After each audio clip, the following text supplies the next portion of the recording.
Ignition sequence start. 6, 5, 4, 3, 2, 1, 0. Liftoff. We have a liftoff.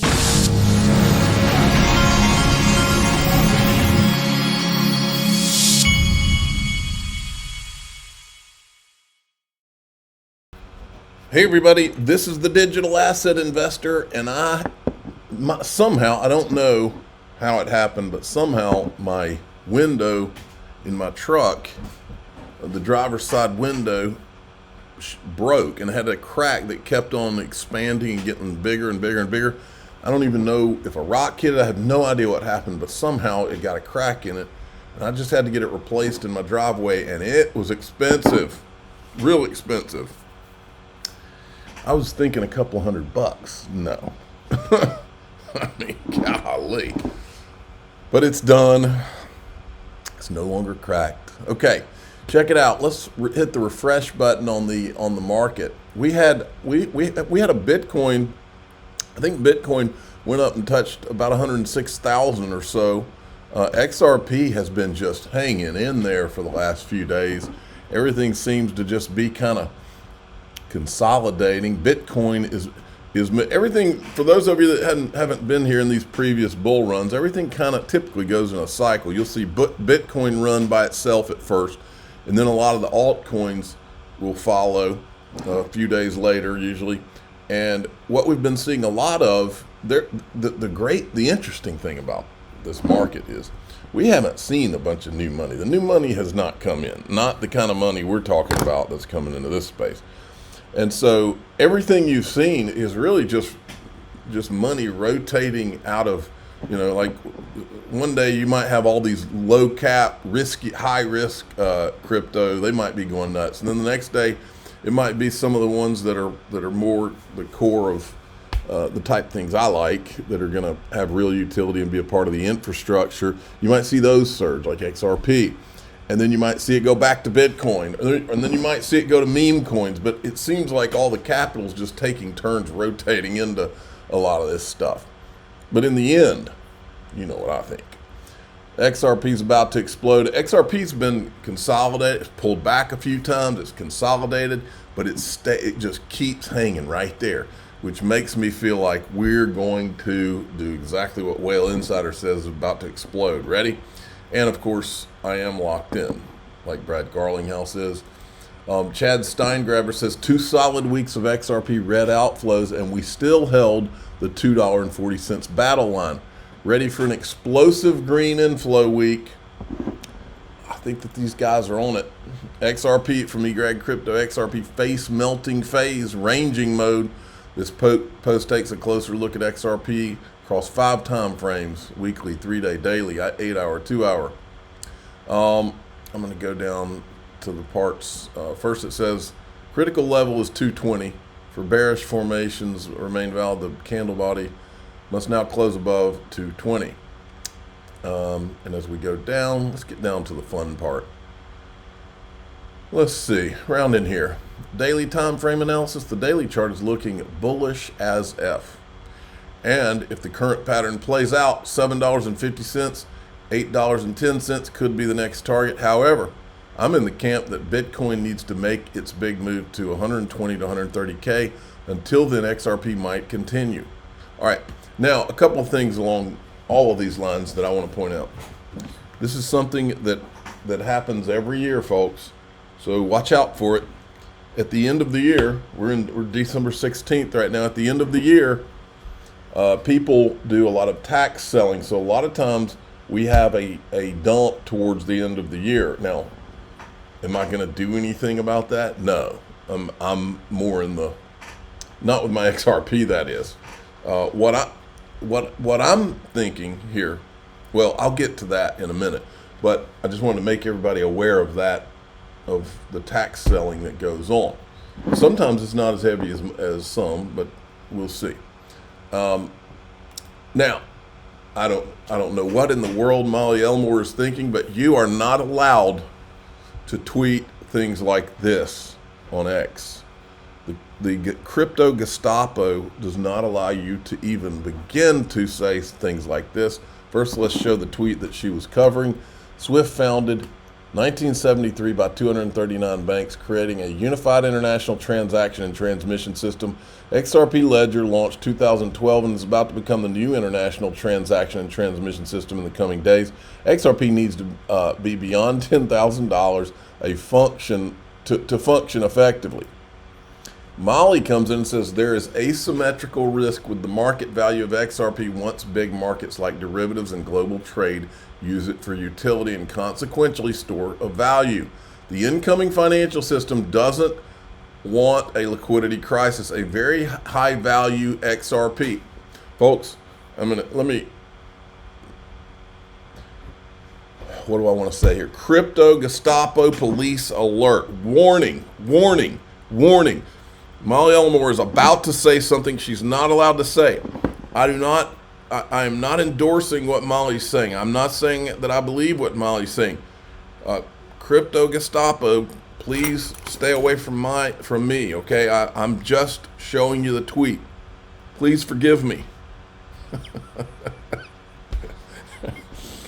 It still makes me laugh that all these grown people are trying to, like hall monitors, trying to monitor what everybody else is saying and whether they're right or wrong and why I'm smarter than you and you can't say that. Ugh, nauseating. Reminds me of that episode of the Brady Bunch when I was a kid. There was an episode of the Brady Bunch. Each Brady Bunch TV show there was a moral to the story kind of with back then we actually had shows like that. And there was one where I think it was Bobby, he got the designation of being the hall monitor at school. And so what happened is he ended up basically being a rat and telling on his friends and all this, and everybody in the school hated him, including his brothers and sisters. He was ratting them out too. And the moral of the story was nobody likes a rat or a hall monitor, okay? But anyway, the incoming financial system doesn't want a liquidity crisis. A very high value XRP 100K minimizes that risk. You know why I have no problem saying 10K. I'm not saying that I think it's going to go there, but I have no problem saying 10K or 100K is because I don't think my audience is stupid. I think that they're all smart and that they can figure out what they can land through common sense in the right place. I don't assume that my audience is stupid. I assume they're smart. That's why they're here. And so people can decide for themselves what they think is reasonable and what they think is not. That's not for me to decide. Too low, and that risk is unnecessarily high. The reason people struggle with that is their own scarcity beliefs around the implications too good to be true. But the architects of this new system care about far bigger issues than whether a few retail investors profit off the long and patient road we have traveled. Now, I want to make a point here too. I own one Bitcoin still. Okay. If they announce what the rumor is that there's going to be that Trump's going to do an executive order and create a Bitcoin strategic reserve.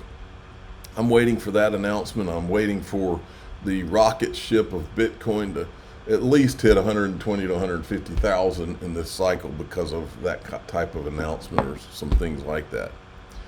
But when it does, since my Bitcoin is in my iTrustCapital IRA, and there's a link in the description if you want to open an iTrust, they're one of my sponsors. You can open an iTrustCapital account. I think they give you $100 or $200 to open an account. The link's in the description.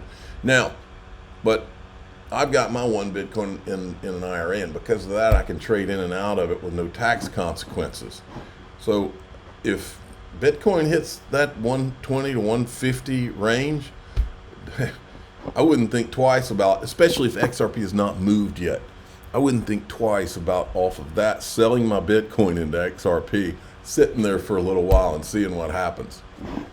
And then if Bitcoin, Bitcoin, when you get out of a Bitcoin cycle, it pulls back sometimes as much as 90% in the history of it. So it would be an opportunity to scoop up a bunch more, I think. What? Where does it go? What's your price target for Bitcoin? So I think in the short term, we're going to see one of two cases. The first case is we're going to have some sideways action between 110 and downwards to 80, and we'll see some chop. The second scenario, and that will come either in the short term or in the medium term, is once we have the Bitcoin Act, which is currently under consideration, passed, where the U.S. government will be buying Bitcoin into its reserves, as well as other countries and other corporates for their treasury assets as well, we could see a 500K Bitcoin or $1 million Bitcoin. The sky is really the limit here. And why? What would drive it there? So Bitcoin is inherently a scarce asset. You only have 21 million Bitcoins. And the Bitcoin Act, for example, proposes buying 200,000 Bitcoins a year, which would significantly drive up the price as there's a finite supply. And what about use cases? I was talking about this with a guest on a previous show. What about use cases? Oh, there are none. Michael Saylor, he has accumulated even more Bitcoin, and I took this opportunity to let you know. I asked Grok this, and the percentage I've got here came from Grok, which is AI, X's AI. Satoshi Nakamoto, MicroStrategy, Binance, Coinbase, BlackRock, Grayscale, and the U.S. government own a combined 17.87% of the Bitcoin supply. This is not a libertarian dream. Wake up, folks. This is a government operation. Make no mistake. Stephen Narioff knows. She says, who is Satoshi Nakamoto? He says, Satoshi is none of the guest suspects. I guarantee it. I've been around for a while. This is him tweeting back in 2010. See, he's kind of saying what I've said all along. I believe that there were a handful of people who had information on Bitcoin and Ethereum, what was going to be done, and they probably also knew about a longer term plan for XRP, and they took advantage of it. They took advantage of that inside government information that the rest of us didn't have. I believe that there's a few hundred or 1,000 crypto pundits, these main people in crypto. That's why they can't mention ETHgate. That's why they can't mention any of the things that the XRP army mentions, because we figured it out. We figured out the puzzle, and they all thought they had a rigged game, and their rigged game was shown. I mean, boy, did we bust them. Here's from David Schwartz. As RLUSD goes live, there may be supply shortages in the very early stages before the market stabilizes. There actually is someone willing to pay $1,200 for RLUSD for a tiny fraction of one. Tools will show you the highest price anyone is willing to pay, even if it's for just a tiny bit. Maybe someone wants to honor of buying the first bit of RLUSD on the DEX, but rest assured the price will come back to very close to $1 as soon as the supply stabilizes, and if it doesn't, something is very seriously wrong. If you want to spend a lot of money to get a tiny bit of RLUSD before anyone else does, you can, but please don't expect the price to stay over $1 once things stabilize, which I expect they will do very quickly. To the point of a stable coin is to have a stable price. Short term, the whole point of a stable coin is to have a stable price. Short-term changes in prices due to shortages of supply or demand are certainly possible, especially around launch, but they shouldn't remain for very long as arbitrageurs. Rapidly fix the market. Please don't FOMO into stablecoin. This is not an opportunity to get rich. Yep. I'm going to skip that. And I'm going to finish with this. This is Raoul Pal. I have concentrated bets. This is my watch list. I won't be the best. I won't be the best performer, and I won't be the worst. Outside of this, I just scrape profits to buy NFTs for the long haul. Raoul Pal is investing in smoking chicken fish protocol. Okay, so I tweeted this: the smoked chicken fish protocol. Really? This is the same guy who never could get his mind around XRP, but he totally gets the smoked chicken fish protocol. He understands that one. That makes sense to him. If you believe that, I'm going to start manufacturing igloos in Georgia in the summertime. Folks, this one tweet tells you what this guy and all his friends' game is. Their game, they are the VC pump gang, and their game is to invest in tokens that they all get a bunch of, and they can in a coordinated fashion, pump them. That is the game. That they're only interested in the tokens that they can effectively pump through their social media presences, through their venture capital connections. That's their game. That's why he's buddies with Mike Novogratz. That's the whole game. That's their game. Now, that doesn't mean that you and I can't make money once we recognize that the VC pump gang has locked on to another token.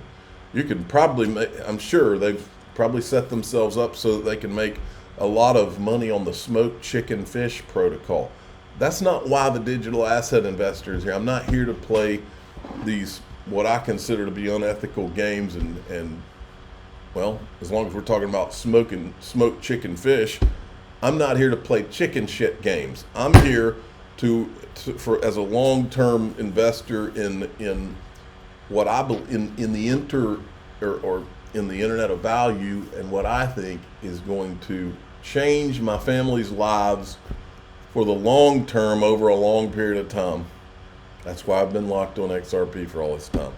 I think I'm right. I think I'm 1,000% right. And we're about to go into DAIXRP.com, and I'm going to show you the mystery token I was talking about yesterday in my group. I'm going to talk about kind of what came out of that and the whole thing. I'll talk to you a little bit more about it, show you a couple of things. I'm the digital asset investor. I'm not an investment advisor. This is for entertainment. And by the way, I'm not saying that Raoul Paul and his friends are doing anything illegal. That's not what I'm saying. I'm just saying I've been watching these guys since I got in this, and a lot of the crap they are talking about and pushing, I mean, it can be nothing other than financial musical chairs. You'd do better, in my opinion, to go to Las Vegas, go into a casino and ask them which game in this casino has the worst odds. I mean, because it's pure. When you start investing in smoked chicken fish protocol and stupid stuff like this, that's what it is. I mean, you're talking about gambling to the extreme. And look, maybe you've set aside a small percentage of your portfolio just to gamble like that. I do that occasionally with some, like the one I'm about to talk about in the DAIXRP.com. Anyway, I'll do that again. I'm the digital asset investor. I'm not an investment advisor. This is for entertainment purposes only. Please subscribe. Hit the like button. Tell your friends and family. Away we go.